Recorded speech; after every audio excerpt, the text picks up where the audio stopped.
Torej, zjutraj vstaneš ob 5 po zimi in greš ven na mraz in tam stopiš v ledeno kopel. Ja, to je za marsikoga se to sliši noro, ne? Ali pa zakaj bi se to počelo. Je kakšen dan, ko si ti rečeš, joj, danes mi je tako hladno ali pa ne bi šel, in kaj narediš takrat? Greš. Ta je najboljši dan. Tisti dan, ko je premrzlo ali pa kakšna druga zadeva, takrat je treba lih čez to pregrist. Kaj si takrat rečeš? Akcija. Kakšne so tvoje vrednote? Družina, delo, šport, skrb za zaposlene, integriteta, usmerjenost za rešitve. Kako si potem ta znanja, orodja NLP-ja začel uporabljati pri vodenju? Največ, kar sem si zapomnil recimo iz NLP praktika, je bilo modeliranje. Jaz sem imel skozi neko srečo, da sem imel ali dobre mentorje, ali dobro okolico, ljudi, s katerimi sem delal. Skratka, vzel sem tiste dobre stvari, pa se tudi zavedel tistih slabih stvari, ki jih jaz ne bi rad zmodeliral ali pa skopiral v nekak svoje početje ali pa svojo miselnost. Do zavozi generacijo starši, ne otroci. Kako ti sam živiš to, kar učiš otroke? Torej, kako se ti sam odklopiš od tehnologije?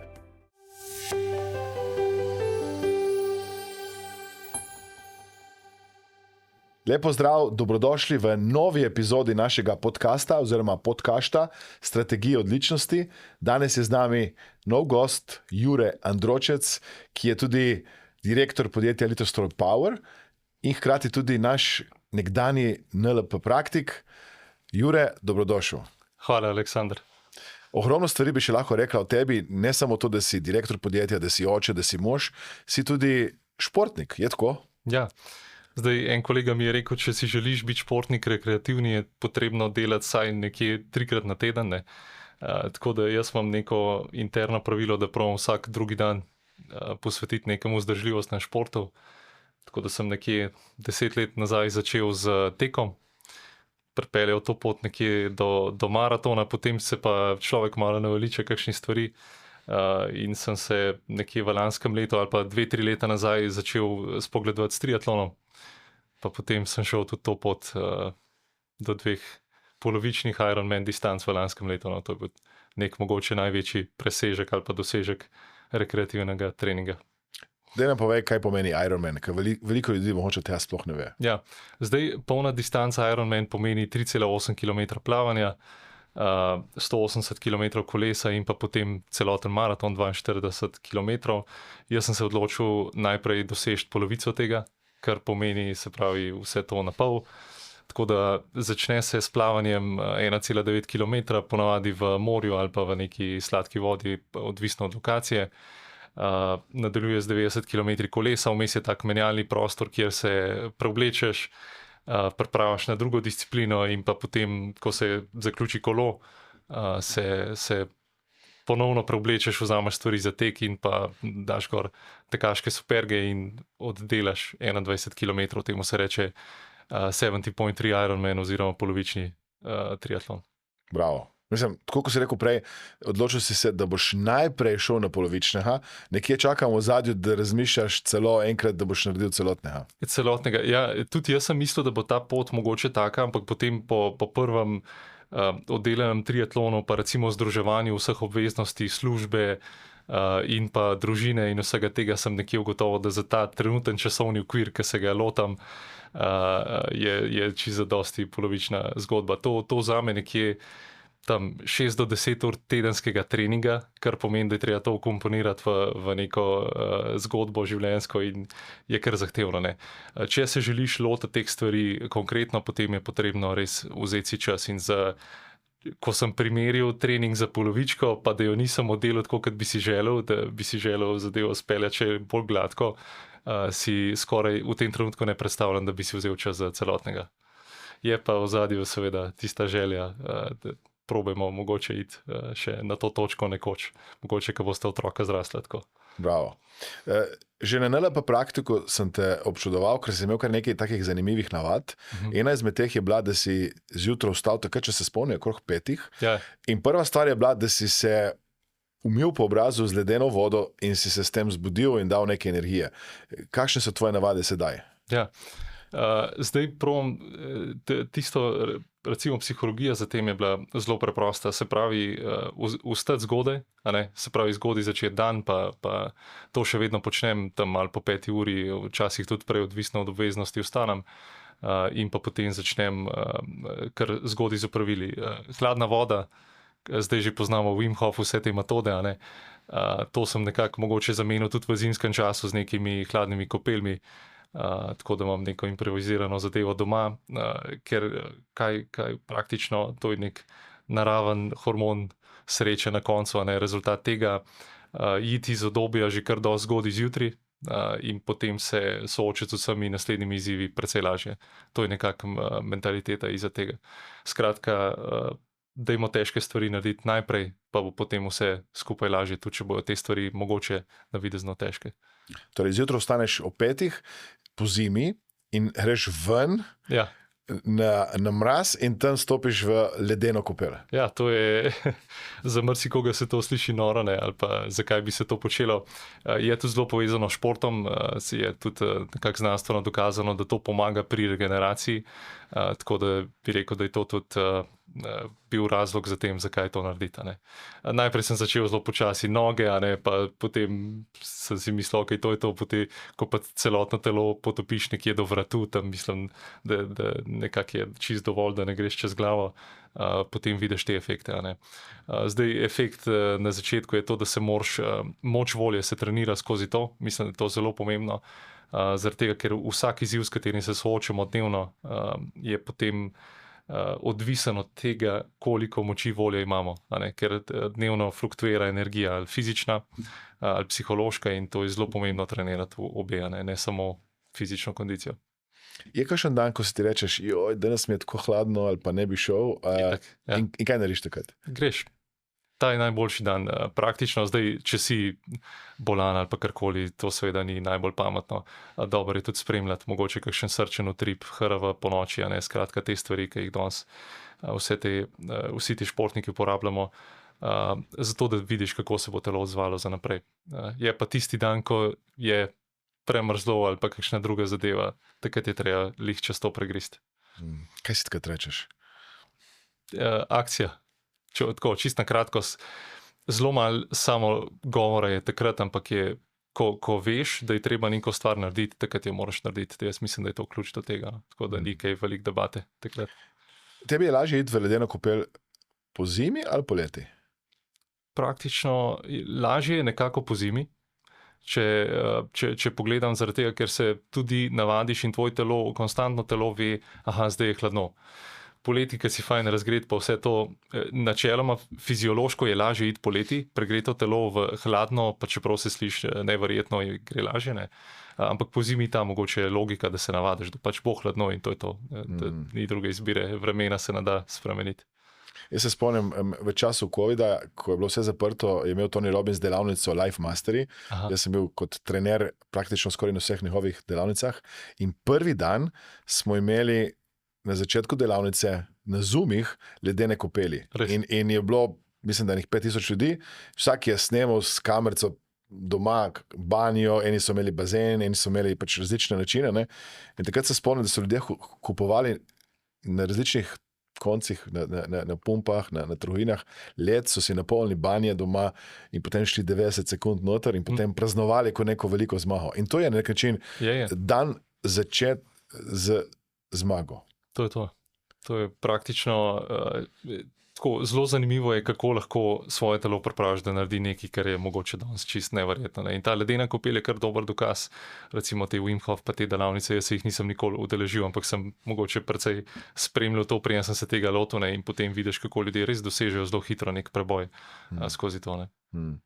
Tudi prakticiraš to pred spanjem? In tudi včasih, če imam recimo težek trening, potem malo počakam, da se telo ohladi, vse to, potem pa ledena kopel, če ne drugega, vsaj recimo kakšne noge, ki so precej obremenjene z raznoraznim, ali je tek ali je kolo, noge vedno trpijo. Tako da tudi včasih naredim to striktno zaradi mogoče nekega protivnetnega učinka. Bravo.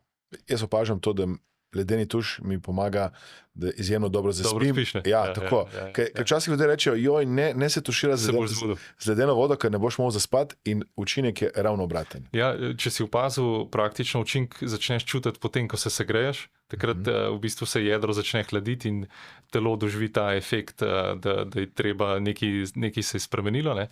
V bistvu pa to vzame kar precej energije, tako da recimo, če ti jo zjutraj doda, ti jo potem zvečer vzame še tista zadnja energija, ki je in je spans kar precej boljša. Tako da, ja. Ampak nekje vse v mejah normalno. No? Tako bi rekel, vsak mora svoje telo znati poslušati pa vedeti, kaj lahko stori, no? Ali pa neko mejo premikati. Ja. Absolutno. Kako si potem ta znanja, orodja, NLP-ja in ostale stvari začel uporabljati pri vodenju? Ker si zdaj relativno mlad, ne? Direktor uspešnega mednarodnega podjetja. Ja. Največ, kar sem si zapomnil recimo iz NLP praktika, je bilo to modeliranje. Recimo to mi je zelo pomenilo, da sem tudi razumel sebe, zakaj sem mogoče toliko mlad na neki točki.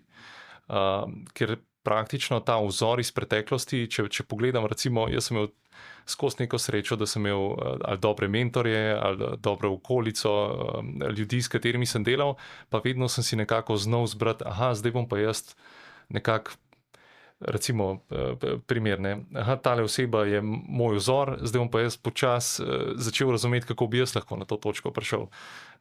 In skratka, skozi ta način, kar sem ugotovil na NLP praktiku, je, da sem to nekako podzavestno jaz uporabljal že celo življenje.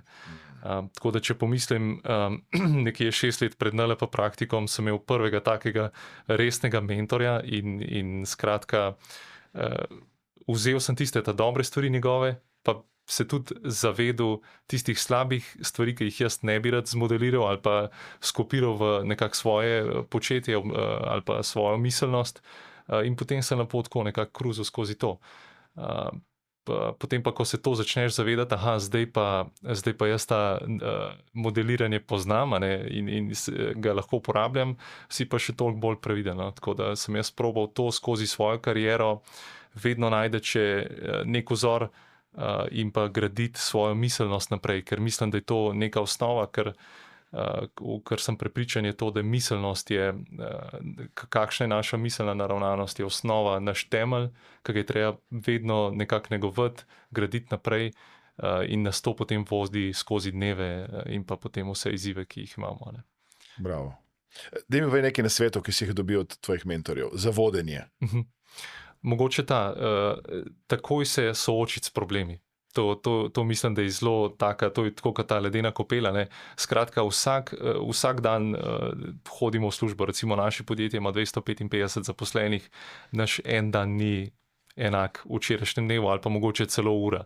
Tako da vse tudi vodje naše, ki jih imam, jih probam res mentorirati na način, takoj povedati ta najhujše stvari, pa jih bomo mi se takoj lotili, vsega, kar se bomo lotili težkega, potem stvari se speljejo lažje naprej. Naslednja točka, mogoče ne rešuj težav sam. Vprašaj ljudi, ki so že šli skozi to, posvetuj se s tistimi ljudmi, ki ti lahko pomagajo, ne se posvetovati z ljudmi, ki bojo rekli, vstavi se, da ne rabiš tega početi, ne rabiš iti na triatlon, zakaj bi to počel, da umiri se. Ne sprejeti te funkcije mogoče zaradi tega, ker bo to preveč neke energije šlo ali pa boš preveč izpostavljen, tvoja odgovornost rata previsoka. Ne. Skratka, to je en nasvet. Potem naslednja zadeva je pa ta, da moje okolje ali pa recimo moje neko delovanje je skupek večine ljudi, s katerimi se družim, in to pomeni, da se pravi naša zavest vse lepo sprejema, ima odprta vrata, potem pa nekako začnemo delovati podzavestno. In to okolje, katerega si izberemo, mislim, da je zelo pomembno, in eden od teh mentorskih nasvetov je, izberi si zelo dobro okolje in pa vplivaj na njega, kolikor pač lahko. Na eno okolje lahko vplivamo, na druga malo manj, ne? Ampak zelo pomembno je, komu zdaj mi to naša miselna vrata odpremo. Ne? Tako da recimo tudi iz knjig, katerih sem prebral, je en tak nasvet, treba se je zaščititi psihološko, ne samo fizično, zdaj treba skrbeti zase pa vse, ampak psihološko je zelo pomembno, da znamo zaščititi svoj kaj dovolimo, da vstopi notri, pa kaj ne. In kako ti veš, kdaj je nekaj koristno in dovoliš, da vstopi v tvoj in kako veš, da tega pa ne sprejemam. Ja, zdaj, osnova je to tisto, na kar se čustveno odzovemo, recimo tisto bo šlo v našo podzavest. In potem, ko vidiš, da te nekaj spremlja, ne, da se je nekaj začelo dogajati, prejel sem neko informacijo, sem se čustveno odzval na to, ali se sekiram, ali sem vesel, ali sem slabe volje, skratka, to potem vidiš, da je nekaj globoko predrl in se treba s to zadevo začeti ukvarjati do točke, da jo obvladujemo, kolikor pač lahko. Ne. In to je treba biti zelo zavesten s tem, o čem razmišljaš, koliko pustiš svojim mislim, da pač zaplavajo do ene točke, in to je to. Ne. Skratka, treba se zelo dobro opazovati, o čem razmišljamo, kako smo naravnani, ali pozitivno ali negativno. In potem, če je naš namen, vsaj moj oseben, je biti vedno nekako na pozitivni strani v smislu reševanja izzivov, konkretnih stvari, potem je treba razmišljati, kako to narediti. To je mogoče tudi en tak nasvet, ko pride do določenega izziva, da se vprašamo, kako to lahko rešimo. To mislim, da je osnova vseh organizacij, to upoljujemo tudi pri nas. Skratka, ni pomemben, kdo je to naredil, pomemben je, kako lahko to rešimo skupaj kot ekipa. Bravo. Daj mi povej, kakšne so tvoje vrednote, ki jih rad uporabljaš v poslu? Ja. Zdaj, če izhajam iz svojih osebnih vrednot, so 3 zelo pomembne. Prva je družina, drugo je delo ali pa nek vpliv na skupnost, ki jo imaš, kot človek. Tretja je pa šport. Šport je pa nekako povezuje to družino, pa delo in pa skrbi za moje zdravje, in iz teh praktično vrednot jaz izhajam. Potem pa, če nadaljujem naprej za neko podjetje, je se pravi skrb za zaposlene, da skrbimo, da praktično naši zaposleni prvo vedo, zakaj so tam, kaj počnejo. Druga točka je integriteta, da to, kar delamo, da delamo tako, kot da bi bili zdaj na neki javni razpravi. Jaz vedno pravim tudi kolegi menedžmenta, dajmo se vprašati, če bi naši kupci gledali ta sestanek, a bi bil to dober sestanek. Velikrat se čustveno pač tudi mi komuniciramo, pa pride do kakšnih težav, pa bi najraje videli, da bi kdo komu obesil kakšno težavo, ampak iskreno se moramo pa vprašati, a delamo vse, kar je v naši moči, pa če bi bili zdaj nekako na očeh javnosti, kako bi skomunicirali to. Tako ta integriteta je zelo pomembna in res sam opevam to, da se vsi poizkusijo tudi tega držati, ker to je osnova za dobro kulturo, za dobro okolje. Isto probam nekako na svoje otroke to prenesti, skratka, da tisto, kar počnejo odkrito, ko imajo neke izzive, da povejo in jih probajo rešiti. Naslednja točka je ta usmerjenost za rešitve. Ali smo pripravljeni povečevati izzive, ali smo pripravljeni reševati določene težave, najti, kako kaj rešiti in tako dalje. Omenil si otroke, prej si mi rekel, da se prizadevaš, da bi otroci bili čim dlje časa proč od tehnologije. Ja. V čem je ta tvoja ideja? Ideja je za tem, da če pogledamo danes, precej vplivajo na nas recimo mobilni telefoni v prvi vrsti. In pa smo zelo odvisni od njih, in skozi njih komuniciramo in prejemamo neke informacije in potem tudi reagiramo na te informacije. In zdaj mi kot odrasli se lahko odločimo, čemu bomo zaupali, katere novice bomo kliknili in pa brali, kako izgleda naše okolje, pa začeli verjeti, ali je to ali ni, in lahko tudi sami to zavrnemo. Zdaj pa treba otroke pa zaščititi pred tem. Ker kaj se dogaja? Otroci praktično vse, kar vidijo na zaslonih, še ne znajo čist razbrati. Je to realnost ali ni to realnost, ali zdaj Tom in Jerry obstajata v realnem svetu ali ne. Skratka, to je treba nekako otroke zaščititi pred tem do točke, ki so dovolj zreli, da sami rečejo, aha, zdaj pa to res, to pa ni res. Potem je še en pojav socialnih omrežij, ki se je pač pojavil recimo 20 let nazaj, in potem otroci, tisti, ki dostopajo do mobilnih naprav precej zgodaj, vidijo gor razne posnetke ali recimo drugih koncev sveta, potem vidijo tudi, da so ljudje nagrajeni za vse živo, kar počnejo, imajo sponzorje, delajo razne vragolije, in potem se to začne posnemati. In moramo mi kot odrasli skrbeti za to, da naši otroci ne vidijo to kot nekaj normalnega, ampak dejansko jih vzgojimo do točke, ko bodo sami lahko sprejeli mnenje, ok, to je nekaj, čemur verjamem, to je pa neka zadeva, ki je kot neka zabava in moram zelo skrbeti, da je to res kot nek entertainment, to ni nekaj, kar bi jaz rad posnemal. Ne. In to je spet sva mogoče na točki modeliranja, kaj bodo modelirali naši otroci. Tako da, kar se tiče digitalnih naprav, je tako. Treba je imeti neko mero, kako otroka vzgojiti, seveda, da bo vseeno modern otrok, ne, da ne bo Windows 98, ampak da bo poznal, kaj so iPadi in kaj so ChatGPT in podobne aplikacije, da mu bodo pomagale, ampak da ni vse to. A ne, in sploh zdaj, ko umetna inteligenca kaj dela? Razmišlja namesto nas, ne pere posode. Je treba naučiti otroke, da znajo razmišljati, da znajo kakšno informacijo ugotoviti na kakšen drug način, kot pa samo z vprašanjem do umetne inteligence, kako to zgleda. Ne. Tako da ena stvar od vrednot, ki jih tudi jaz precej cenim, je radovednost in učim oba otroka, kako biti radoveden in priti do nekih rešitev sam. A ne.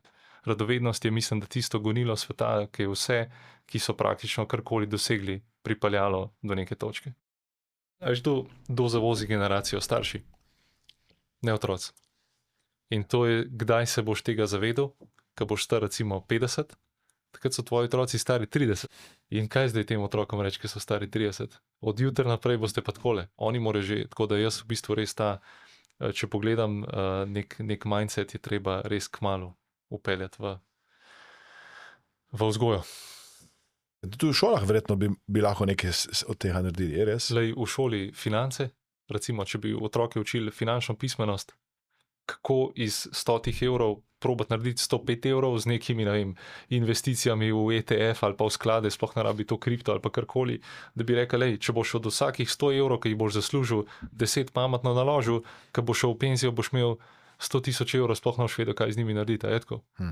Ampak teh 10 lahko hitro zapraviš in to nas praktično sistem uči, nekega tega globalnega potrošništva, temu, dajmo, klik, ne. To je zdaj tisto, kar v bistvu jaz začneš to opazovati in probaš ta okolje spremeniti na ta način. Recimo ena je finančna pismenost, druga je pa psihološka odpornost. Če bi to otroke naučila, ne, da ni vse problem, pa da se z vsakim problemom da sistemsko soočati, pa mislim, da je bilo to dve ključni točki. Sam do tja je dolga, ne. Bravo.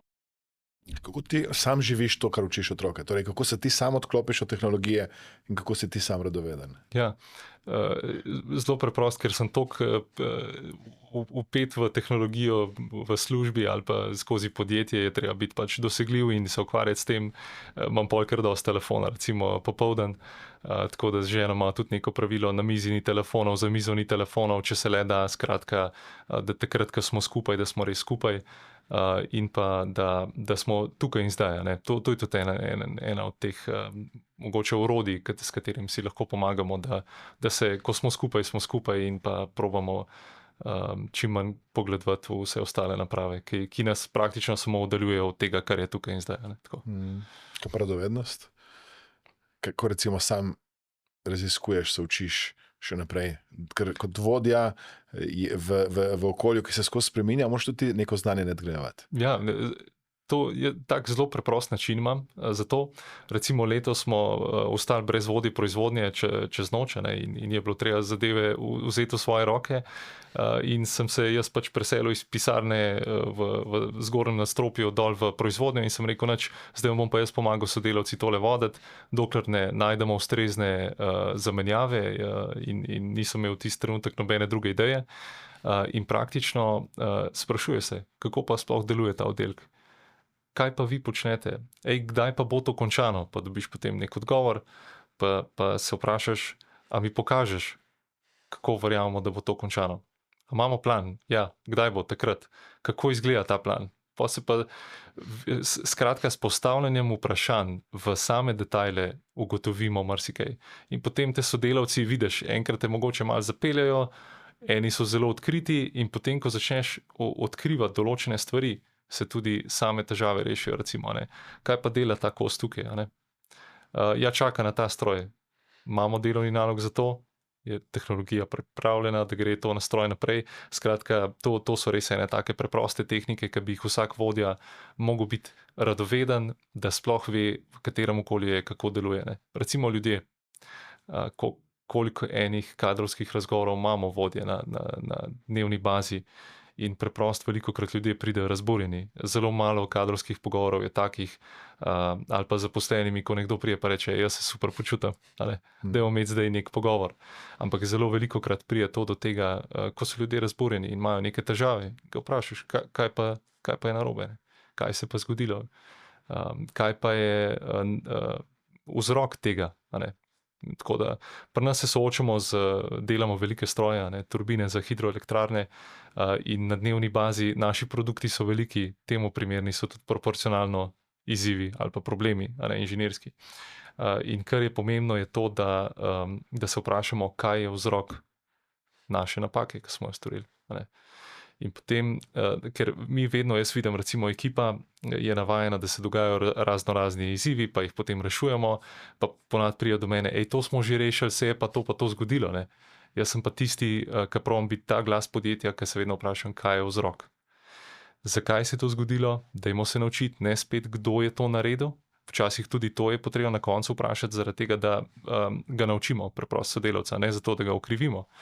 In ponavadi ta vzrok si ljudje ne želijo ugotoviti, ker preprosto zaradi dnevnih izzivov grejo naprej in jaz sem tisti, ki mora to zadevo ustaviti do točke, da reče, dajmo najti vzrok, pogledamo, se naučimo nekaj iz tega, implementiramo sistemski izziv, treba je spremeniti nekaj v sistemu ali pa naučiti nekaj novega nekoga in potem gre zadeva naprej. Tako da ta radovedno spraševanje, kaj delamo sploh tukaj, velikokrat se je treba to vprašati v organizacijah.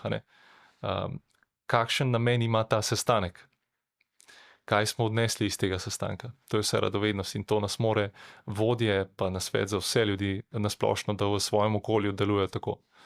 Tako da marsikdaj ugotovimo, da nekaj delamo zgolj in sploh iz neke navade.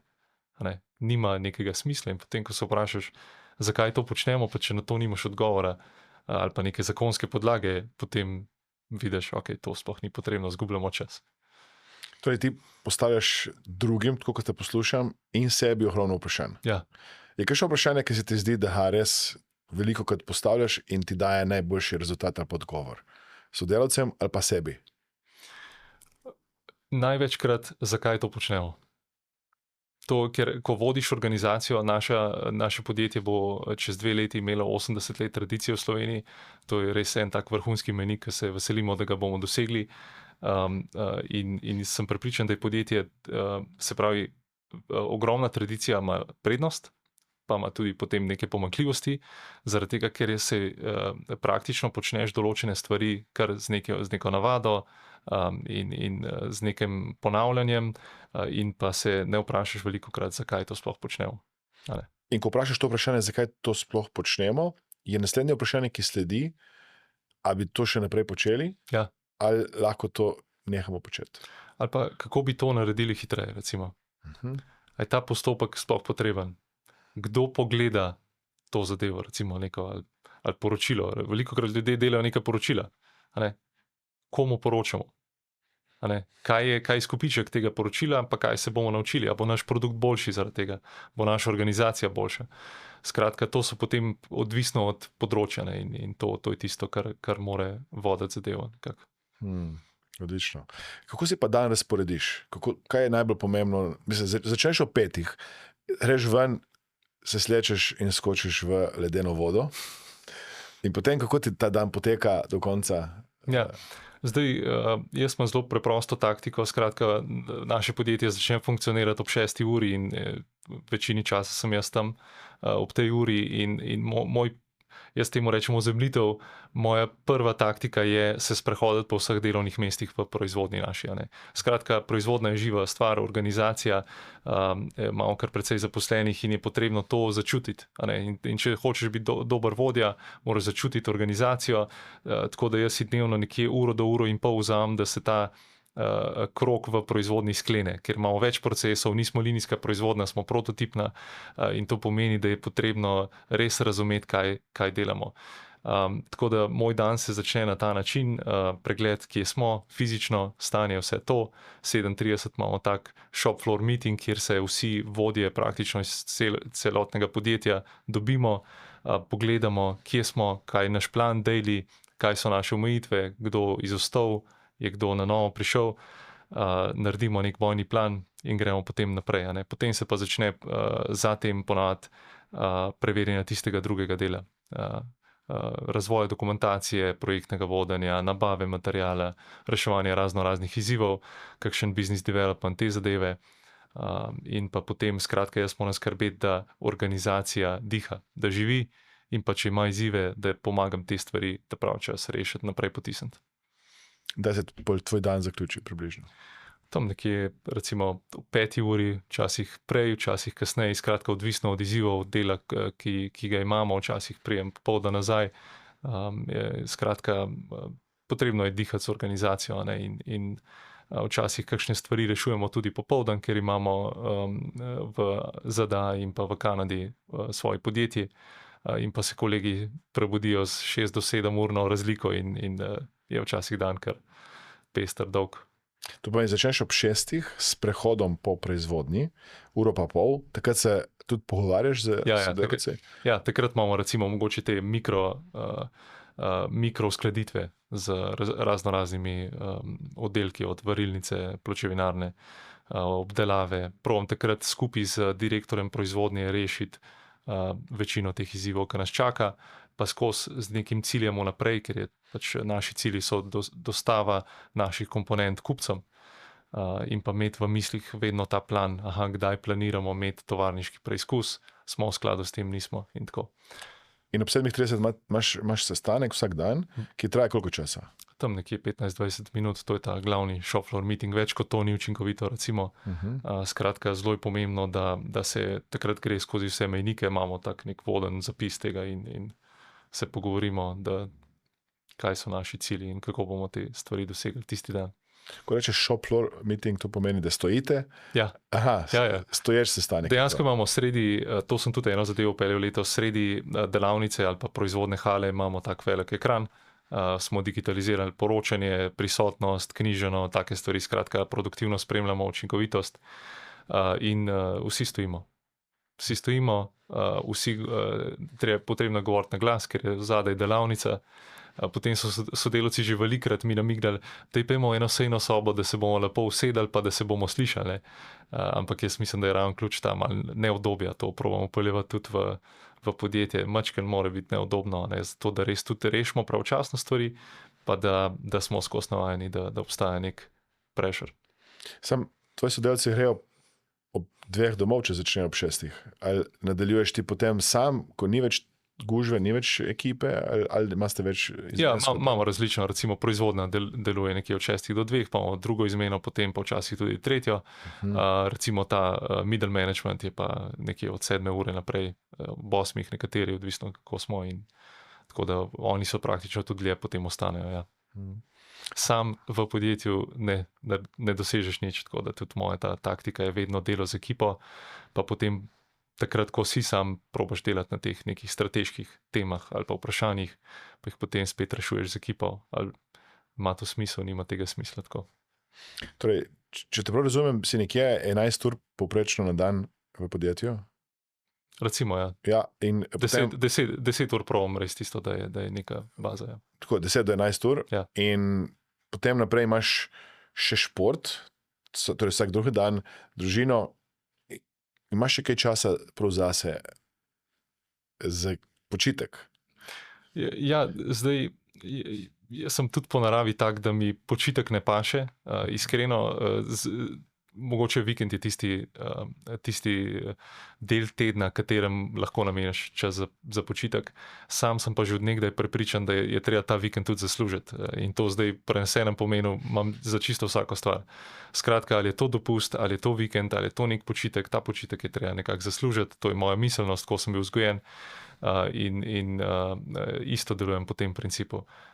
Zdaj, dnevi so pa tudi različni, ni vsak dan podoben drugmu na isti način, mogoče zdaj opisujejo neko povprečje ali pa večino. Potrebno se je tudi poslušati, tako da tudi jaz pridem do točke, ker rečem, ok, danes pa ne bo treninga, ne, ali pa bo treba iti malo prej domov, ker je treba ene določene druge stvari se sfokusirati na njih, ali potrebuje družina neko prioriteto tisti dan, in tudi to sem vedno sposoben nekako razmisliti in pa racionalno odločiti o tem, ni zdaj tega in tega se držimo, brez tega ne bo, ne. Ampak bom rekel, da res probam teden izkoristiti maksimalno, ker če si želiš biti direktor nekega podjetja ali pa podjetje voditi, potem tudi sam veš, da se ob dveh zadeva ne konča. Ne? Treba skrbeti za organizacijo praktično 24/7, če želiš, da dobro posluje. Ti se na nek način obnašaš, tako da je to tvoje podjetje. Ja, bi si želel recimo se tako čistko obnašati, ampak sem tudi dobil vedno nek nasvet. Delaj, kot da je to tvoje, a ne pa skrbi za to, kot da je to tvoje, praktično pa ni tvoje. Kaj mi ta nasvet pomeni? To, da se vedno recimo lastnik podjetja lahko odloči, kaj bi s podjetjem, in potem je namen, da to zadevo tudi izpeljemo. In mogoče, če se v tistem trenutku jaz tega ne bi odločil, se ne smeš odločiti, da boš tudi to kuhal neko zamero ali pa jaz tega ne bom naredil. Ampak skratka, probaš vedno za podjetje najti nek smisel v tem, ki se odloči nekdo, ki si podjetje to lasti. In to je moja naloga. To je pa razlika med tem, a si lastnik podjetja ali nisi, ali upravljaš z njim kot jaz, in potem moraš delati po nekih moralnih načelih, da narediš vse tako, kot je treba. Kaj narediš pa takrat, ko je neka težja situacija, ko nimaš odgovorov takoj? Kako takrat rešuješ izzive, probleme? Ja, zelo veliko izzivov se reši recimo na enem takem dolgem teku ali pa na eni taki aktivnosti, kjer se popolnoma izklopiš in pa začneš razmišljati o tem problemu, pa se potem malo distanciraš, pa začne prijeti neka rešitev. Skratka, takrat spet se vedno vprašam, kako bom jaz zdaj tole zadevo rešil, koga poklicati. In potem začnem malo raziskovati, pa pokličem koga, pa se posvetujem s kom, potem se počasi te rešitve in zadeva, ki je včeraj ni imela nobenega izhoda, kar naenkrat najde izhod. Skratka, vedno je potrebno pri teh najtežjih situacijah gledati samo naprej. To je ena osnova. Ne smemo zameriti, ne smemo se ustaviti, potrebno je gledati stvari samo naprej. Kaj bo rešitev? Ker tako kot življenje, ali pa recimo, če pogledamo Zemlja se bo vedno vrtela, ne glede na to, kaj bomo mi počeli sami sebi, če spremljamo novice ali pa, Zemlja se bo vrtela. Isto je življenje, življenje gre naprej. Vstaneš danes sam, imaš jutri družbo, nimaš več družbe, mogoče koga zgubiš. Skratka, stvari se premikajo dalje, isto je v podjetju. Podjetje gre konstantno naprej. In jaz velikokrat to vidim, ko sodelavce zamenjamo in recimo nas kdo zapusti, pa imaš občutek, ok, zdaj se pa kar naenkrat ustavlja. To si znova vsakič sproti dokažeš, da gre zadeva dalje. In kaj je naša odgovornost? Naša odgovornost je to, da skrbimo za to, da gre zadeva čim prej naprej. In da podjetje funkcionira. Omenil si mi, da si na NLP praktiku si naredil sidro za akcijo. Ja. Torej, da imaš sidro, ki ti pomaga, da si še bolj proaktiven, aktiven. Kako to sidro uporabljaš? Ja, zelo velikokrat recimo uporabljam to zadevo. Takrat je bila mogoče to neka priložnost ali pa ideja, kaj bi bilo to moje sidro, neka motivacija in je bilo akcija. Tako da še vedno velikokrat vsak dan, če koga srečam na hodniku, pa vpraša, kako je, vedno rečem, super akcija. Skratka, in tudi ko vidim, da je nekomu energija pade, karkoli takega, ker je doživel nek problem, izziv, treba nekaj rešiti, takrat probam res reči, akcija, gremo, dajmo to rešiti. Potem vidim oba otroka, kdaj nimata energije za kaj rešiti, kaj pospraviti, dajmo akcija. Skratka, ta akcija, ta beseda, pa ta energija za tem mi veliko prinese. Tako da v bistvu to je nek trigger za neko aktivnost. Torej, na NLP praktiku si bil 6 let nazaj. Danes praviš, da imaš kar nekaj teh znanj nezavedno v sebi. Kako ti koristijo pri vodenju? Ko delaš NLP ali pa katerokoli to praktično veščino, v tistem trenutku zelo plastično ali pa umetno to začneš uporabljati. In potem tako greš na nek pogovor, ne bom pozabil, sem se dobil s prijateljem po NLP-ju, smo imeli nek pogovor, pa sem jaz njega zelo opazoval, pa modeliral, pa vse to. Skratka, in potem nekako se začne pravo življenje. Sponzor tega podcasta oziroma podcasta je Mastermind Akademija. Vabljeni, da všečkate, delite, komentirate vsebine, ki jih objavljamo. In ko se vidimo na delavnicah v živo, bom vesel, če mi boste rekli, da ste spremljali ta današnji podcast in kakšen se vam je zdel. In če pogledam danes za nazaj, 6 let nazaj, vidim, da marsikatero od teh taktik podzavestno uporabljam, ker sem jo skozi neko obdobje ponavljanja povzel in pa potem tudi videl, kaj je dobro, kaj ni dobro. In recimo, ja, to postane del življenja. Kako to točno upeljati, je tako z moje strani, mislim, da je zelo pomembno, da veš točno, kaj bi si želel sploh od teh nekih tehnik upeljati, in pa da se mogoče na vsake toliko časa spremljaš, pa si rečeš, ok, zdaj bom pa pogledal, kje smo bili nazaj 1 leto, kako sem s temi strategijami ali pa taktikami delal, pa kako delam danes, pa sploh mogoče a imam neko vizijo za naprej, a sem jo imel 1 leto nazaj. To je tudi ena od teh taktik, ki se jaz vedno preverjam. Zdaj prihaja konec leta, bojo spet novoletni cilji, bojo si začeli teči, pa malo to se s športom ukvarjati. Skratka, vedno se moramo za neko obdobje nazaj pogledati. Smo si to sploh želeli priti do točke, kateri smo. In v podjetju to še tako zelo pomembno. Tako da, kar se tiče teh taktik, ene par sem jih res povzel in jih poizkusim nekako upeljati. Včasih tudi probam kakšnega 1 na 1 malo skočati, kako bi tudi sam kaj tazga uporabil. Rekel si zdaj novoletne cilje.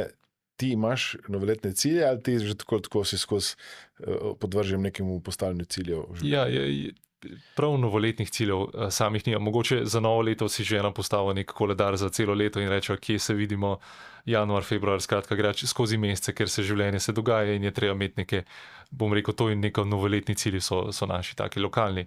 Ampak drugače pa sam sebi vedno postavljam cilje ne glede na čas leta. Bodi si to športna aktivnost ali je skratka nek dosežek, ki bi ga rad naredil. V podjetju imamo razne cilje, imamo dnevne, imamo tedenske, mesečne, business plan, forecast, skratka danes delamo strategijo, naslednji teden ravno imamo sodelavci tako dolgo delavnico, cel dan bomo se malo ločili ven iz podjetja in bomo naredili strategijo 2026, kako bomo izpeljali leto, imamo plan na papirju, vemo, koliko smo prodali, kaj treba narediti, zdaj treba pa to zrealizirati in bi rad, da vsi nekako dobijo neko vizijo, kje bi radi bili čez 1 leto, medtem bomo pa tudi delali na viziji za 2035. Kje bo naše podjetje takrat? Se pravi, imeli bomo že 90 let, skoraj obletnico takrat, a bomo še vedno delali to ročno, ali bo umetna inteligenca vpeljana v podjetje, kako koristiti vsa ta orodja, kako bi izgledal sploh svet 2035 in pa neka proizvodna turbin in pa recimo črpalk za hidroelektrarne. Kako boste izgledali vi, moji sodelavci, moj middle management? Eni boste mogoče malo bolj utrujeni kot danes, eni boste šele dobili energijo, ker imam tudi generacije različne. In skratka, treba ljudem narisati neko vizijo za naprej in s tem povezujem tudi te svoje cilje. In to so zelo taki marginalni recimo napredki. Če rečem, ker sem imel cilj ali na maratonu ali pa na nekih triatlonih na teku, zdaj sem na ljubljanskem maratonu 10-krat tekel, so vedno neke sekunde, ki jih loviš kot rekreativni športnik, ampak to ne z namena, da bi se prekuril, ampak z namena, da se mogoče premakne neka meja malo dlje. Tako da mislim, da smo ljudje res to potrebujemo na vseh nivojih, ne glede na to, kaj počnemo, na katero delovno mesto zasedamo. Ko imaš cilj, imajo tudi vse ostale stvari smisel in se precej lažje odločajo, kako kaj početi ali pa iti v eno smer ali pa iti v drugo smer. Tako nekako probam te zadeve potem tudi peljati. Bravo. Daj mi povej, kakšen čas si imel na 10K letos? Mislim, 48 minut nekaj tazga. Lovim svoj oseben rekord iz 2017, ki je bil nekje 2 minute boljši. Tako da sem zelo kratkim programom uspel priti blizu. Zdaj sem si pa za naslednje leto res postavil cilj, da pa to prebijam, ker je zdaj časovna komponenta daljša. Tako da sem se tudi vključil že v eno skupino takih podobno mislečih, malo skupaj treniramo in da te tudi neka okolica potem potegne naprej. Prej si mi rekel, da si modeliral ali pa še zmeraj modeliraš ljudi, ki so dosegli to, kar bi rad ti dosegel. Prepričan sem pa, da si že takrat na NLP praktiku je veliko ljudi reklo, da si neka vrste model za njih in sedaj še bolj. Kako pa na to gledaš, da si vzornik številnim sodelavcem, relativno mlad si postal direktor, koliko si bil star takrat?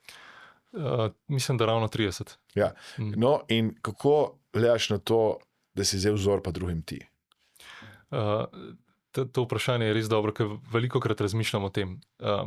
Ko si mlajši in pa se učiš neke stvari in pa razmišljaš, kakšen bo ta svet, kaj bi rad počel, takrat iščeš neke vzornike in se potem recimo, tvoje življenje vrti okrog tega, ne, razno. Od mladih nog, ki je Superman vzornik, pa potem naprej, ker so ti ljudje dejansko čedalje bolj prizemljeni, ne. In imaš neke vzornike iz okolice in so prijatelji vzorniki in pa danes recimo direktorji drugih podjetij ali pa lastniki drugih podjetij. Prišel sem preprosto do ene točke, ker sem si mogel reči, zdaj je pa čas, da se zavedaš, da bodo vzorniki čedalje bolj redki, a ne, še vedno bodo, ampak zdaj pa prihaja čas, pa neka odgovornost, ko pa ti postaneš vzornik. In kako boš pa ti zdaj sprejel to odgovornost, recimo, a ne, in to sam sebi res velikokrat imam ta pogovor.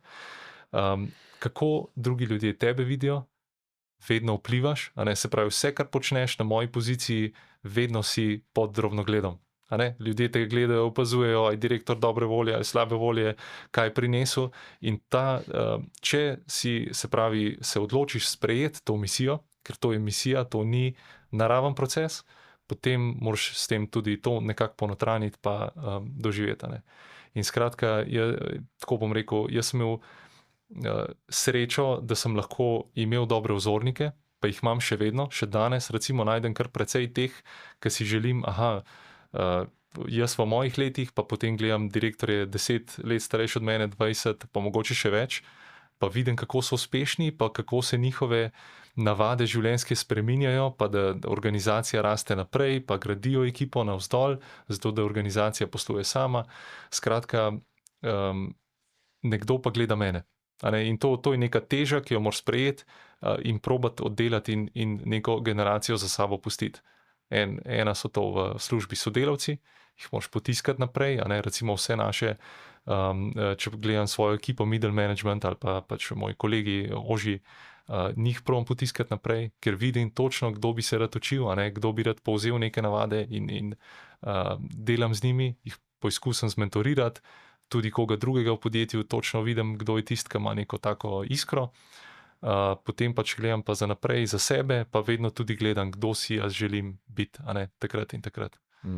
Tako da ta tema o vzoru, vsak človek pride do ene točke, ko ugotovi, tisti, ki se želi ukvarjati z voditeljstvom, z vodenjem, zdaj sem pa jaz tisti, in moram zelo previden biti, da bodo ljudje dobili dober vzor od mene. In moji otroci, in moji sodelavci, in konec koncev celotna moja okolica. Ti kdo reče prav, da te pohvali, to je bilo dobro, kar si naredil, in rečeš, wow, sem dober vodja. Tako, imamo kar precej odkrito komunikacijo in velikokrat naredimo včasih tudi kakšen tak session, kjer si rečemo, bodimo odkriti, dajmo si feedback. Potem si izberemo, kdo bo komu dal feedback in potem poizkusim, da so sodelavci iskreni tudi z mano in mi povejo, kaj delam dobro, kaj delam slabo. Nekateri od njih so že težki profesionalci in te stvari tudi znajo povedati vse ob svojem času ali pa recimo na neki taki direktni ravni in velikokrat dobim pozitivno recimo mnenje ali pa oceno in velikokrat je pa to neverbalno.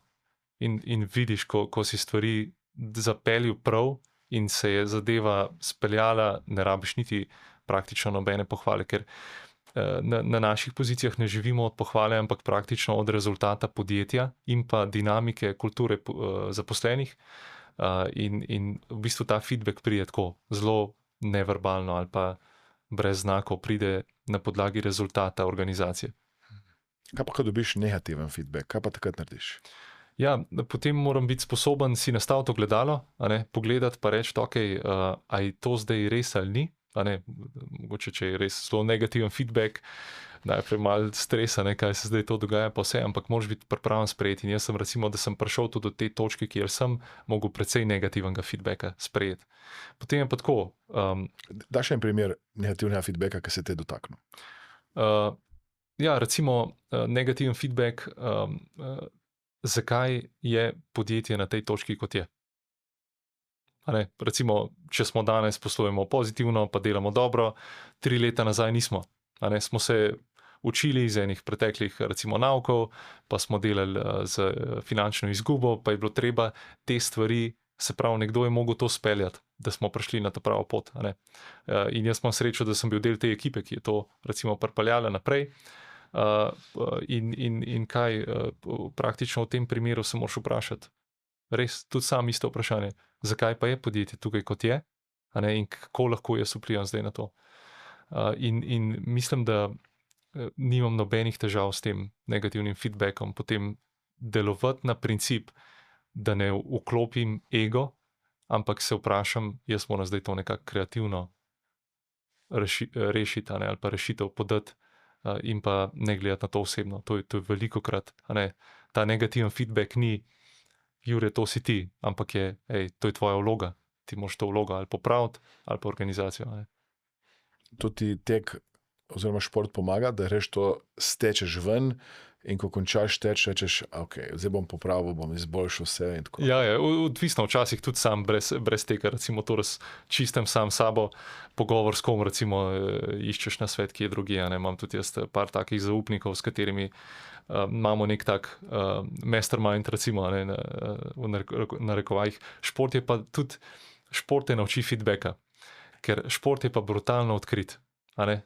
Če nisi treniral, rezultata ne bo in boš mogel plačati ceno za to. Ali pa recimo slab dan vpliva na to, skratka šport ti da feedback v 5 sekundah. In tam ni blefa, in je treba speljati. Ne bom pozabil lansko leto, ko sem se udeležil na Danskem enega polovičnega Ironmana, je bil feedback prvo sekundo, ko smo skočili v Baltik. Gledal sem vse tekmovalce, so imeli dolge neoprene s tistimi usnjenimi kapami, jaz sem pa prišel iz Ljubljane, kjer je bilo 30 stopinj že, ne, v takem brezrokavu neoprenu, in ko sem skočil noter v tistih 13-14 stopinj vodo, sem dobil feedback, treniral si v zelo toplem bazenu na Difu, ki ima 25 stopinj, pa čeprav se ti zdi hladen, je tole šele realna zgodba in dobiš feedback in takrat je spet preizkus miselnosti, a ne. Boš držal, imaš to moč volje, ali boš obupal. Prvo sekundo sem začel razmišljati, kje je ta prvi pomol, da jaz ven skočim, in se mi je že začel tisto zgodbo peljati, boš rekel pač, da je bilo zelo mrzlo, vse ok, to je trajalo ene par sekund, potem sem pa sam peljal naprej, ne. Skratka, šport ti da res ta feedback takoj. Torej najprej si pomislil, da boš imel neko zgodbo za izgovor, in potem si rekel, nobenih izgovorov, točno to. Gremo naprej. Ja, sem rekel, zdaj le bomo šli pa do konca, pa naj stane, kakor hoče. Skratka, v tistem trenutku res sem tako že malo fiziološko pomislil, nekaj ni ok, ne. To ni nekaj, za kar sem treniral, ampak kar sem pa treniral, je pa mogoče res ta moč volje, pa da se umirim, a ne, da takrat, ko pride do res nekega stresa na polno, ne, takrat je potrebno na vseh, ali v poslovnem svetu, ali pa v tem športnem primeru, ne, res odreagirati preudarno. Ne takoj se ustaviti, pa konc zgodbe, mogoče tudi se ustaviti, premisliti, pa priti do točke, kjer si rečemo, ok, gremo step by step, dajmo zamah za zamah, dajmo iti korak po korak. Vse to, kar počneš, šport, delo in tako dalje, zahteva kar veliko energije. Kako skrbiš recimo za hrano, kako skrbiš za spanje, da dobiš dovolj ur, kako skrbiš za svoje sploh dobro počutje? Ja, nek tak hobi imam spremljanja podatkov, tako da recimo spremljam svoje spanje in bi mogoče tukaj kar začel največji energent. Jaz globoko verjamem pa po vseh recimo nekih znanstvenih študijah ali pa podcastih, po katerih probam dobiti neke informacije, zagovarjam to, da je spanje res ta temelj. Skratka, če imam neko časovno okno, tam probam sam nekje res od 7 ur naprej vedno spati vsako noč, v seveda izjemnih primerih kakšno uro manj, ampak ne več kot toliko, ne. Skratka, spanje, parametri, kot so srčen utrip, variabilnost srčnega utripa, to so neka osnova, ki ti dajo takoj zjutraj podatke, kje tvoje telo fizično je. Smo včeraj preveč trenirali, ali premalo, smo spočiti, ali je bil stresen dan, pa sem tudi videl na podatkih, da je to to. Skratka, probam vedno se odločiti na podlagi nekih dejstev, podatkov, in recimo največji energy giver je spanec, potem pa prehrana, se pravi, koliko moje telo potrebuje kalorij dan, ko treniram, ko ne treniram, skratka to, se pravi skrb za zdravje, fiziološko, potem pa samo gibanje. Ne. Narejeni smo za gibanje. Stand-up table je ena taka od zadev, ki ti da tudi nekaj energije, ne, skratka, ko že misliš, zdaj sem pa zaspan, pa se nič ne da. Imam k sreči tako mizo, pa tudi spodbujamo to kulturo v podjetju, da imamo vstati, pa se telo prekrvi kar naenkrat, in recimo to. Tako da za poskrbeti za energijo bi rekel spanec, prehrana in pa potem neke gibalne navade. Da je nekaj konkretnega, kar se tiče spanja, torej ob 9, če sem prav začunal, greš spat? Ali? Ja, med 9 in 10. Recimo, imam neko navado, tak ritem sem vzpostavil in grem spat in to je to. In praktično potem zjutraj 5:00 akcija. Zvoni ura? Ali? Ja. Po 5 zvoni ura? Ja, včasih zvoni, včasih se zbudim pred tem. Se tudi zbudim zelo naspan, recimo 4. In včasih, če ne pač preprosto moram zaspati naprej, ali grem v nek trening že zjutraj, ne probam to oddelati, ali pa grem kar v akcijo, pa grem v firmo, ne, tako da čisto odvisno od samega dneva. Tudi ob 4 bi lahko že se vozil proti... Ja, brez težav. Kaj pa hrana? Povej mi hrano. Rekel si, da točno veš, koliko kalorij rabiš za trening, ko imaš in ko nimaš. Kako to paziš? Ja, zelo preprosto. Imam tak standarden zajtrk, probam poskrbeti, da telo dobi res tiste stvari, ker telo si vse zapomni, potem da telo dobi na večini baze zelo podobno, recimo prehrano. Vseeno raznoliko, ampak podobno. Recimo overnight oats vsak dan, 5 dni v tednu. In potem dobim pač, poskrbim za nek zajtrk, reden, dovolj hidracije, recimo to mi tudi zelo pomembno. Prosti, zajtrk si rekel, da so to neki kosmiči pol. Ja, recimo, če tako prevedejo. Ja. Torej vsako jutro poješ kosmiče. Ne preden grem, ampak v službi šele, ker zjutraj ne jem takoj, praktično nimam apetita, zjutraj natešče takoj spijem recimo pol litra vode, to je ena taka navada, ki sem jo dobil od enega zdravnika, je rekel, da je treba zjutraj takoj flushing narediti. Skratka, spijem kozarc vode, imam pripravljeno že nek zajtrk potem za v službo in jem nekje okrog, recimo po tistem mojem glavnem sestanku zjutraj, takrat nekako počakam, da telo postane lačno. Okrog 8 pol poješ to. Ja. Ko dobim ta trigger, zdajle sem pa lačen, takrat jem. Potem pa to razlikujem na dneve, ko praktično, če grem v šport, takrat imam pa čist drugo navado. Vstanem prej, recimo uro pa pol pred prvo aktivnostjo in pa poskrbim, da je dovolj vnosa. Če imam nek cona 2 trening, recimo, ker je tak lahek, potem ni mogoče toliko potrebe. Če grem pa v nekaj hardcore, pa na kakšno dolgo kolesarsko turo poleti, je treba se pa fajn najesti, tako da razlikujem med temi dnevi, ali je pisarna, ali pa je šport takoj že zjutraj. Daj povej primer razlike, tudi da bomo imeli konkretno. Če greš recimo na hardcore, na šport, kaj pomeni zjutraj? Zjutraj bom tako rekel, če so čez teden kosmiči, neka klasična taka jed, je potem vikend dvojen vnos teh kalorij, recimo, ali je nek kruh z hidrati, z marmelado, z maslom. Skratka, poskrbim, da telo dobi neke maščobe, da telo dobi ogljikove hidrate, banana je ponavadi v igri. Skratka, take hitro presnovljive hidrate probam pojesti in pa potem iti v akcijo, spijem kavo pred aktivnostjo, recimo, medtem, ko je v pisarni lahko potem šele kasneje, ni nobene težave, ker je, če greš v šport, pa neko stvar iz takrat resno trenirati si želiš, potem moraš biti res pripravljen za to. In potem čez dan ješ normalno obroke, kosilo? Ja, normalno, ja. Ja, kaj meriš, da boš to... Ne, zdaj, da bi imel kakšen mikrometer, ravno za to nimam, ampak približno vem, koliko pa kaj, pa poizkusim jesti nekako res tiste stvari, ki jih telo potrebuje, od beljakovin pa hidratov, pa takrat, ko je veliko treninga, veliko hidratov, to je tudi mogoče ena taka zadeva, ki so se jo leta nazaj izogibali, ampak praktično telo teče na to gorivo, ki se mu reče ogljikovi hidrati, takrat, ko se športa na polno. Je kakšna hrana pa pijača, ki se izogibaš? V večini bi rekel alkohol, recimo, da je to ena od pijač, ki bi rekel, da je res tako, morajo biti izredne priložnosti, drugače pa za športno telo je to neuporabna zadeva na dolgi rok. Kar se tiče hrane, pa tako zelo probam jesti nekako, bom tako rekel, italijansko, preprosto. Tudi doma imamo tak jedilnik, ne kompliciramo preveč, ne jemo težke hrane, takih tistih zadev, po katerih je tudi težko iti pol v nek šport, ali pa recimo tudi telo, če dobi preveč kalorij naenkrat in pa jih ne predela, praktično izgubiš energijo, ne dobiš jo, ampak jo izgubiš. Tako da je potem težje priti nazaj. Kako pa narediš takrat v življenju, v poslu, ko pa pride neka situacija, ko ti pa ne uspe, kot bi si želel? Torej, kako se soočaš z neuspehom? In rekel si, da imaš neko skupino zaupnikov. To so v podjetju ali izven podjetja? Oboje. Oboje? Ja. In kaj narediš takrat? Najprej nekoga pokličeš, kakšni so koraki? Rečeš, da bom prespal malo? Ja, čisto odvisno. Se pravi, definitivno takrat, ko je neuspeh, je potrebno razmisliti, ali smo se lotili prave stvari, ali nam ni uspel to, kar smo si želeli, pa ima smisel, da ustrajamo naprej. In ponavadi je vedno čisto odvisno od narave izziva. Potem se obrnem ali za tisti nasvet.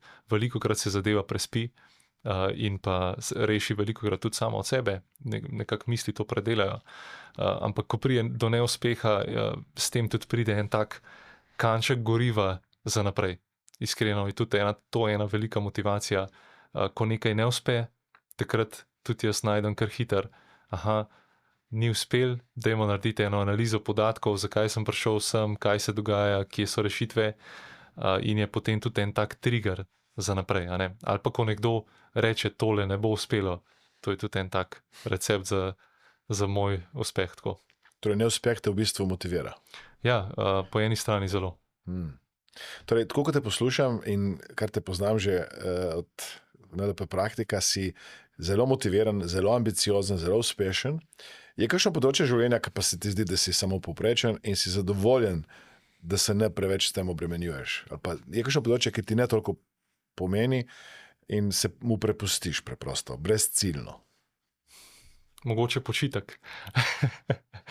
Tam nimam nobenih taktik izza tega, ampak ja, probam, nekako sem kar precej motiviran. Tako da v tem trenutku najdem malo stvari, za katerih mi je nekako čisto vseeno ali pa ne grejo po nekem planu, ker je si poizkusim ta čas, ki ga imam, res izkoristiti.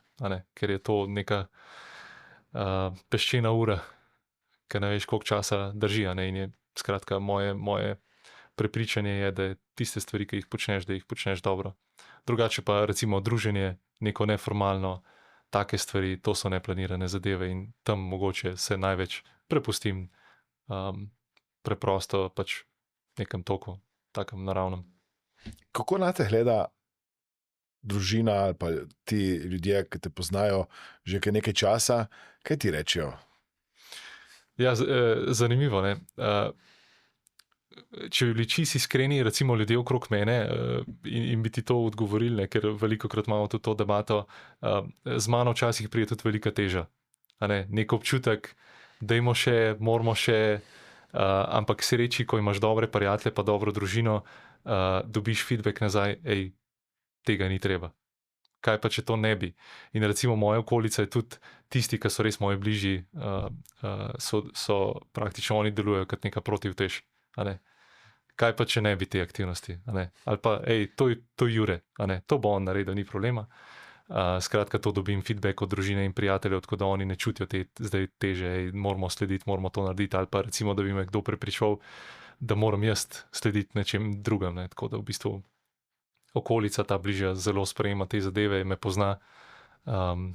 Mogoče nimam toliko kandidatov za dopust z mano, ki je vedno nek aktiven, tako da otroka pa žena pa radi kruzajo skupaj zraven in poizkusim res tudi vzgojiti neko aktivno življenje v družini.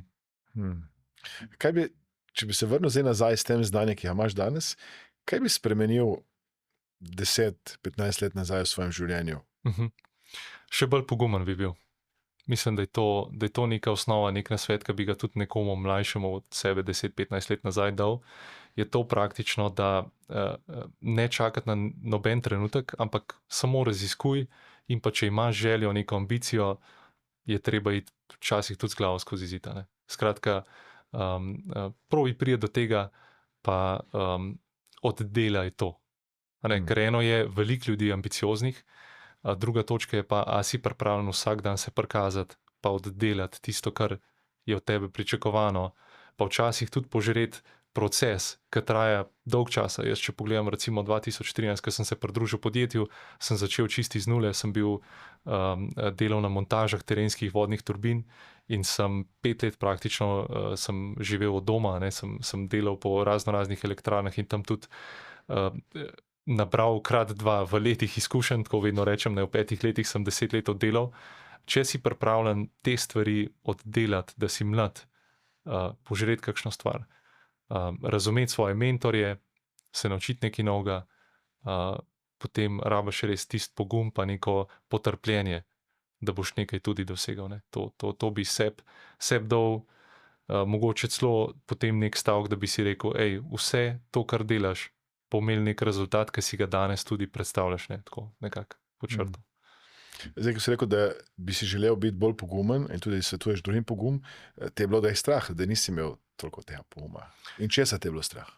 Ja, niti ne strah, ampak ker v tistem trenutku nisem imel nekega prepričanja, do kam lahko sploh prideš. Recimo, če si predstavljam, v tistem trenutku ne bi nikoli si mislil, pri teh pa teh letih boš lahko zasedel ta in ta stol, ali pa boš vodil lahko podjetje, če tako rečemo, stol sploh ni pomemben. Praktično boš imel odgovornost voditi podjetje, bi v tistem trenutku rekel, da ni možno priti do tja, ali pa jaz se tam ne vidim, ne, ali pa zakaj bi to sploh počel. Praktično to je nek ta pogum, ki bi rekel, vse je možno. Še bolj, kot je bilo takrat mišljeno. Tako.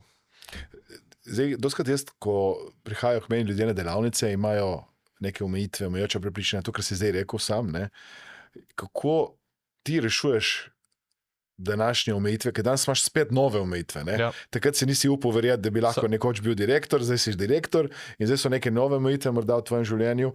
Kaj ti rečeš ljudem, ko pride do tebe in ti rečejo, ne vem, sem prestara, sem premlada, nimam znanja, se bojim, ne vem, karkoli prihaja z nekaj omejitvami, kako ti to odgovarjaš in tudi mogoče pisati? Ja, če vzamemo recimo ta leta, ne, kaj to pomeni prestara?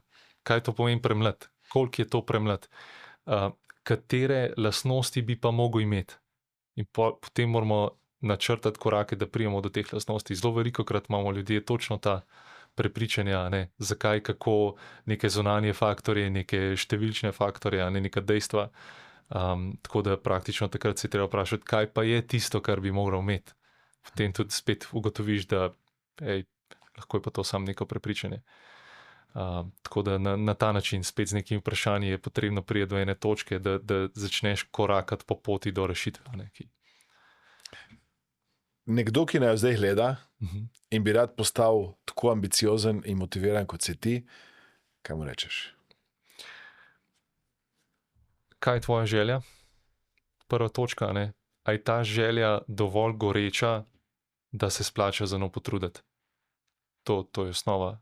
Se pravi, najprej mora biti želja. Jaz sem bil velikokrat tudi na tej točki, ko smo ljudem probali nekako odcepati željo, a bi ti prevzel to in to funkcijo, pa mogoče kandidat ni bil čisto točno prepričan, pa je potem prevzel, ker smo recimo te ali okolica potisnil to, ali pa recimo organizacija, in ni speljal. In ni bilo v ozadju, jaz mislim, da ta prva vsebina recepta za nek uspeh je dovolj visoka ali pa goreča želja za nekaj. Kaj pa, ko ljudje naredijo neke korake naprej, ko so motivirani, ambiciozni, tako kot ti, in potem nekje na poti naredijo neko napako? Kaj narediti takrat, ko se ta napaka zgodi in oseba čuti odgovornost? Ali pa to, ko si zdaj rekel sam, ni zmogla speljati nekaj do konca? Treba je narediti pivot, recimo, če pogledajo košarko, tam je res ena taka zelo dobra pozicija, ki se ji reče pivot. Skratka, treba se obrniti, ker kaj se nam dogaja? Vedno, ko si postavljamo cilje, mi vidimo tisto ravno premico. Jaz vedno probam tem svojim, ki jih coacham, dati eno tako fotografijo upeljave spremembe. Mi vidimo tisto zastavico, pa je neka ravna črta, v bistvu je pa tak en orang padec, pa potem pobiranje, pa plezanje navzgor, pa potem neka druga miselnost in to je šele stopnička naprej. Skratka, na vsaki poti bojo failure prišel, napaka bo vedno prišla in tistem trenutku se moraš vprašati, a sem na pravi poti, a moram sam čez to oviro, ali se moram majčkeno obrniti levo, pa potem spet nazaj iti na to pot. Skratka, ne smeš obupati. Ne? Če je dovolj spet močna želja nekaj dosežeti, potem tudi imaš dovolj vztrajnosti, da to dosežeš in se treba pri vsakem izzivu s tem spopasti. Torej, napake so v redu. Napake so čisto v redu. Čisto v redu. Napaka je praktično del recepta. Odlično. Jure, jaz sem počaščen, hvaležen, da si z nami, da si delil to tvoje znanje, modrost. Imaš kakšno vprašanje, ki ti ga mogoče nisem postavil, pa je bilo dobro, da bi ti ga postavil, ker bi lahko dal neko dodatno modrost naši publiki. Ja, mogoče za konec sam tako neka modrost, skratka, eden od mojih namenov, ki bi ga rad dosegel, je to, da vzgojimo dobro generacijo, dobre generacije, skratka, neke naše zanamce. Jaz zelo zagovarjam recimo neko industrijo v Sloveniji, da nekaj, da praktično to, kar mi počnemo, turbine, ki jih v tem trenutku proizvajamo, da to ohranimo. Da to ohranimo, rabimo veliko poguma in pa ambiciozne posameznike. In recimo edini svet, ki bi ga dal tukaj na koncu, je to, da praktično mi moramo navdušiti mlade, da si želijo nekaj ustvariti. In recimo jaz zagovarjam to industrijo, proizvodnjo, to postavi tudi recimo državo in pa nekega posameznika na en zemljevid. Če pogledam recimo pri nas v podjetju je 99% izvoz, kar pomeni, da naše znanje v večini ceni svet. In praktično, kar si želim je, da institucije, da starši vzgojijo radovedne posameznike, ki si bodo želeli peljati to našo družbo naprej. 99% imate izvoza. Ja. Kam pa izvažate? Daj mi povej primer. Primer je recimo 50% je Evropa, severni del, Švedska, Finska, zdaj tudi Norveška, pa 50% je ZDA, Kanada. Tako. To je v bistvu so naši core marketi. Recimo, ko mi nastopamo v ZDA na trgu, ravno prejšnji teden sem bil na eni konferenci, kjer sem tudi povedal, da se naše znanje izjemno ceni. Do točke, ki smo res kot neki strokovnjaki Litostroj nastopa na trgu, kjer praktično ljudje nimajo tega znanja in to izjemno cenijo in smo za njih dodana vrednost. In to je ta del tega sanja je na veliko, da boš lahko pripomogel k temu, ker svet bo cenil to industrijo. Vedno. Odlično.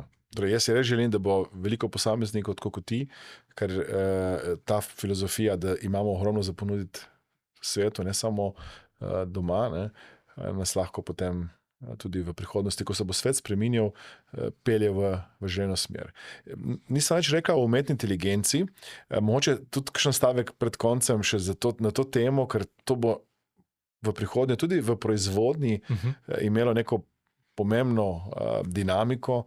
Kako ti ali pa kot podjetje uporabljate umetno inteligenco danes in kako mislite, da jo boste uporabljali, se rekel, da čez 10 let ali pa v prihodnosti? Ja, zdaj danes je nekako nesistemsko še vedno imamo to na eno izmed naših ciljev je to, da praktično procese ali pa nek database, če naredimo nek intern upeljava AI, če spraviš nek dober database priprave ali nekih tehnoloških postopkov ali skratka nekih razvojnih zadev, mislim, da nam AI lahko zelo pomaga hitreje priti do enih ciljev, do katerih hodimo danes po mogoče malo daljši poti. Tako da mi imamo cilj in smo si ga tudi zadali, da to upeljemo sistemsko. Naslednja stvar je pa upeljava to v proizvodno v smislu nekega planiranja, Advanced Planning System z AI, to je recimo praktično, ne vem, danes tega in tega ni na tem stroju, je umetna inteligenca sposobna ti povedati, zdaj se bo stroj stal, ali pa tale ima isti skill matrix, pa lahko ga nadomesti, skratka dobiš neko rešitev na dlani, brez da bi rabil imeti posvet s 5. Mislim, da umetno inteligenco bomo podjetja mogla upeljati v naše delovanje, ker drugače bomo ostali zadaj. Spet pa seveda v nekih mejah normale. Skratka, osnove moramo dobiti brez umetne inteligence. Recimo, če gledam neko znanje, nek learning curve zaposlenega, mu lahko AI ful pomaga. po drugi točki pa noče vprašati sodelavca, ki bi mu še hitreje povedal, pa v praksi tudi razložil. Tako tudi te primere imamo, skratka, imamo tisto občutek, da je zdaj vse, kar tam napišem, pa mi GPT vrne, tudi recimo zdaj vidim moderna treniranja, treningi se delajo na ta način. Skratka, realnost je pa to, da če nekoga vprašaš, mogoče odgovor hitreje, bolj verodostojen, tako da je treba to zadevo malo previdno vzeti, ne vsemu verjeti, čistočen, kar pride ven iz tega računalnika.